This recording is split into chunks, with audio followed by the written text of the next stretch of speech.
നെഞ്ചും വിരിച്ചു നിൽക്കുകയാണ് പ്രതിപക്ഷ നേതാവ് വി.ഡി. സതീശൻ. പ്രതിപക്ഷ നേതാവായി താൻ ഇവിടെ നിലയുറപ്പിക്കുമ്പോൾ ഒരു പീഡനവീരനും കോൺഗ്രസിന്റെ അകത്തളങ്ങളിലേക്ക് കടക്കില്ല എന്ന് ഉറപ്പിച്ചിരിക്കുകയാണ്.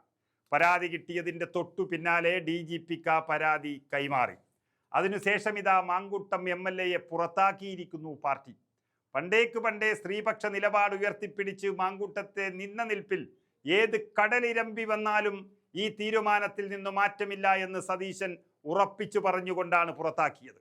മാങ്കൂട്ടം വിഷയത്തിൽ നേതാക്കളെല്ലാം ഒറ്റക്കെട്ടായി പുറത്താക്കണമെന്ന നിലപാടെടുക്കാനും കാരണം വി.ഡി. സതീശൻ എന്ന പ്രതിപക്ഷ നേതാവിൻ്റെ തീരുമാനം തന്നെയാണ്.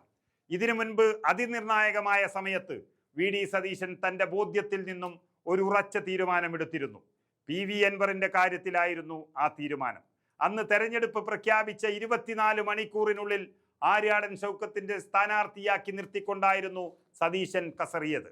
തൊട്ടു പിന്നാലെ അന്നവർ ഒറ്റയ്ക്ക് മത്സരിച്ചപ്പോൾ പാർട്ടി ചിഹ്നത്തിൽ നിന്ന് സ്വരാജ് വിജയിക്കുമെന്ന് ഏറെക്കുറെ പറച്ചിലുകൾ വന്നു. പക്ഷേ ഈ ബസിൽ എന്നവർ വേണ്ട എന്ന നിലപാടിൽ നിന്നും സതീശൻ പിന്മാറിയില്ല. ആ ഉപതെരഞ്ഞെടുപ്പിൽ സതീശന്റെ വഴിക്ക് തന്നെ കാര്യങ്ങൾ വന്നു എന്ന് പറഞ്ഞാൽ മതി. അൻവർ വോട്ട് പിടിച്ചെങ്കിലും വിജയിച്ചില്ല. വിജയിച്ചത് ആര്യാടൻ ഷൗക്കത്ത് എന്ന UDF സ്ഥാനാർത്ഥി തന്നെയായിരുന്നു. അന്ന് ക്യാപ്റ്റൻ എന്ന തലക്കെട്ടുകളോടെയായിരുന്നു പത്രമാധ്യമങ്ങൾ സതീശനെ വാഴ്ത്തിപ്പാടിയത്. ഇന്നിപ്പോൾ താൻ തൻ്റെ ബോധ്യത്തിൽ നിന്നെടുത്തു എന്ന് പറയുന്ന സതീശന്റെ നിലപാടിന് ഈ വിധിയിലൂടെ, കോടതി വിധിയിലൂടെ കയ്യടി നേടുകയാണ്. അവിടെ വീണ്ടും കുത്തിത്തിരിപ്പിന് ചോദ്യങ്ങളുമായി കൈരളിയടക്കമുള്ള മാധ്യമങ്ങൾ സതീശനെതിരെ തിരിയുമ്പോൾ തൻ്റെ മുന്നിലേക്ക് നീട്ടിയ മൈക്കിൽ നോക്കി മര്യാദക്ക് മിണ്ടാതിരിക്കണം, ഞാൻ പറയുന്നത് കേട്ടേ പറ്റൂ എന്ന് സതീശൻ ആക്രോശിക്കുകയാണ് ഉണ്ടായത്. അത് ഇന്ന് ഈ നിമിഷത്തിൽ പറയാനുള്ള അധികാരവും അവകാശവുമുള്ള നേതാവും വി.ഡി. സതീശൻ തന്നെയാണ്. ആ രംഗങ്ങളൊന്ന് കണ്ടു നോക്കാം. ഞാൻ പറയുന്ന കേക്ക് ആദ്യം ചോദിക്കുമ്പോൾ ആദ്യം അതൊരു മര്യാദ പഠിക്കുക. ആദ്യം ഒരാൾ വർത്തമാനം പറഞ്ഞുകൊണ്ടിരിക്കുമ്പോൾ ചോദിക്കല്ലേ, ഞാനിങ്ങനെ നിന്ന് എന്നൊന്നും അർത്ഥം ചോദിക്കല്ലേ എടാ, അല്ലല്ല അങ്ങനെ ചോദിക്കല്ലേ, അങ്ങനെ ചോദിക്കാൻ പാടില്ല.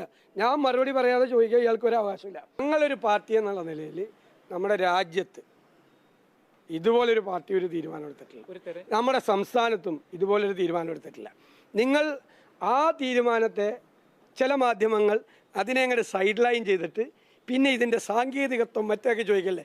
ഈ സാങ്കേതികത്വം ഒന്നും ഒരു റേപ്പ് കേസിൽ പ്രതിയായിട്ടുള്ള ഒരു MLA LDFിൻ്റെ കൂടെ CPM ഇരിക്കുമ്പോൾ അവിടെ പോയി ചോദിച്ചിട്ടില്ലല്ലോ നിങ്ങളാരും. ആരെങ്കിലും ചോദിച്ചോ? മുഖ്യമന്ത്രിയോട് ഏതെങ്കിലും ഒരു വാർത്താ സമ്മേളനത്തിൽ എന്നോട് ചോദിക്കുന്ന എന്നെ മറുപടി പറയാൻ പോലും സമ്മതിക്കാതെ നിങ്ങൾ ചോദിക്കുന്ന ഈ ആവേശം മുഖ്യമന്ത്രിയുടെ മുഖത്ത് നോക്കി ആദ്യം പോയി ചോദിച്ചിട്ട് വാ. റേപ്പ് കേസിലെ പ്രതി MLA ആയിട്ട് അവിടെ ഇരിക്കുകയാണെന്നൊന്ന് ചോദിക്കേ, ഒന്ന് ചോദിച്ചിട്ട് വാ ഏടാ എന്ന്. അല്ലല്ല, ഞാൻ ഇത് കേക്ക് ഇതും കൂടി നിങ്ങൾ കേൾക്കണമല്ലോ. ഇത് കേൾക്കണമല്ലോ നിങ്ങൾ. എത്ര കേസിലെ പ്രതികളായിട്ടുള്ള ആളുകൾ പാർട്ടി കോടതി തീരുമാനിച്ച് വേണമെങ്കിൽ നടപടിയെടുക്കും പാർട്ടിക്കകത്ത്. പുറത്തല്ല CPM എത്ര പേരുണ്ട് ഈ ജില്ല? നിങ്ങൾ ആലപ്പുഴ ജില്ലയിൽ നിന്നല്ലേ സംസാരിക്കുന്നത്? ഈ ആലപ്പുഴ ജില്ലയിലുണ്ടല്ലോ പാർട്ടിക്ക് പരാതി കിട്ടിയ കേസുകൾ. പാർട്ടിക്ക് പരാതി, സ്ത്രീകൾ പരാതി കൊടുത്തിട്ട് ഏരിയ സെക്രട്ടറി സ്ഥാനത്ത് മാറ്റി, എന്നിട്ട് വീണ്ടും ഈ തെരഞ്ഞെടുപ്പിൽ സ്ഥാനാർത്ഥിയാക്കി കേൾക്കുന്ന ആളുകളുണ്ടല്ലോ, ഇഷ്ടംപോലെ ആളുകൾ. അപ്പോൾ ഇനി പിണറായി വിജയനെ കേരളത്തിലെ മുഖ്യമന്ത്രിയെ കാണുമ്പോൾ നിങ്ങൾ ഇതൊക്കെ ഒന്ന് ചോദിക്കാൻ മറക്കരുത്. അല്ല, അങ്ങനെ പടക്കം പൊട്ടിക്കണില്ല. കാരണം എന്താ അറിയോ, കോൺഗ്രസ് ഇങ്ങനെയൊന്നും തീരുമാനിക്കുമെന്ന് അവരൊന്നും പ്രതീക്ഷിച്ചിട്ടില്ല. അവരാഗ്രഹിച്ചത് എന്താണ്? അവരാഗ്രഹിച്ചത്, ഞാൻ നിങ്ങളോട് പറയാമല്ലോ, അവരാഗ്രഹിച്ചത് ഇത് തെരഞ്ഞെടുപ്പ് അവസാനിക്കുന്നത് വരെ ഇത് എല്ലാ ദിവസവും ലൈവായിട്ട് നിർത്തുക. അതിൻ്റെ ശബരിമലയിലെ കൊള്ള, സ്വർണ്ണക്കൊള്ള, അത് ചർച്ചയിൽ നിന്ന് ഒഴിവാക്കുക. ഗവൺമെൻറ്റിനെതിരായ ജനങ്ങളുടെ അതിശക്തമായ വികാരം അതിനെ സൈഡ് ലൈൻ ചെയ്യുക, എന്നിട്ട് കൊണ്ടുവരിക. ഇനി മുഖ്യമന്ത്രിയുടെ ഓഫീസിനെ അറിയാമായിരുന്നല്ലോ പിറ്റേ ദിവസം രാവിലെ ഈ പരാതി കിട്ടുമെന്ന് അറിയാമായിരുന്നല്ലോ.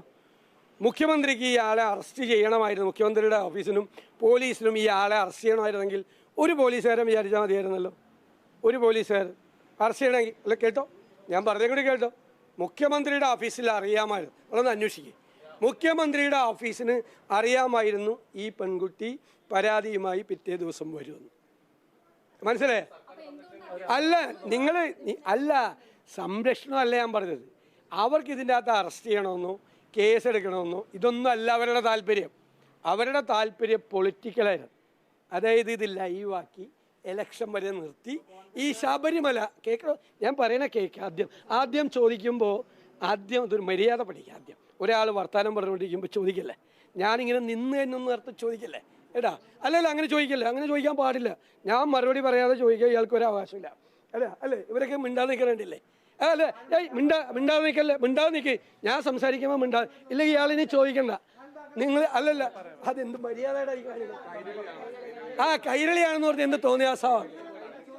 ഞാൻ മറുപടി പറയുന്നതിൻ്റെ ഇടയിൽ ചോദിക്കാൻ പറ്റില്ല, അല്ലേ? ഞാൻ പറയില്ല. അതൊക്കെ മുഖ്യമന്ത്രിയെ പറ്റി പറഞ്ഞപ്പോൾ കൈരളിക്കാർ ചൊറിഞ്ഞ് ഇതാണല്ലോ. അപ്പം ഇവർക്ക് അല്ലല്ല, ഞാൻ പറയട്ടെ, അവർക്ക് അറിയാമായിരുന്നു, തലേ ദിവസം അവർക്ക് അറിയാമായിരുന്നു പരാതി വരുമെന്ന്. എന്നിട്ട് ഒന്നും ചെയ്തില്ലല്ലോ. അപ്പം ഇത് ഇലക്ഷൻ വരെ ഇങ്ങനെ ലൈവാക്കി നിർത്തണം എന്നുള്ള ഒരു ആഗ്രഹം മാത്രമായിരുന്നു. അല്ല തീർന്നില്ലല്ലേ ഏട്ടാ, എന്താ ഇത്ര ധൃതി? ഇതൊന്നും ഞാൻ ആ മുഖ്യമന്ത്രിയുടെ പത്രസമ്മേളനത്തിൽ കാണാറില്ലല്ലോ ഈ ആവേശം. ഞാനിങ്ങനെ നിന്നിരുന്നോണ്ടല്ലേ. അല്ല, നിങ്ങൾ പറഞ്ഞോ, എനിക്ക് പറയാനുള്ളത് പറഞ്ഞു കഴിഞ്ഞു. ഞങ്ങളുടെ പാർട്ടി ഗംഭീരമായ തീരുമാനം, എല്ലാ രാഷ്ട്രീയ പാർട്ടികൾക്കും മാതൃകയായിട്ടുള്ള തീരുമാനം എടുത്തു. ഞങ്ങളെല്ലാം നിൽക്കുന്ന അഭിമാനത്തിലാണ് നിൽക്കുന്നത്. എന്നിട്ട് എനിക്ക് CPM-നോട് പറയാനുള്ളത്, CPM-ന്റെ കയ്യിലിരിക്കുന്ന പണ്ട് പോലെ കിട്ടിയിരിക്കുന്ന പരാതികളെക്കുറിച്ച് നിങ്ങൾക്ക് പോലീസിലേക്ക് കൊണ്ട് നടപടിയെടുപ്പിക്കാൻ നിങ്ങൾ തയ്യാറുണ്ടോ എന്നാണ് എൻ്റെ ചോദ്യം. അത്രയല്ല.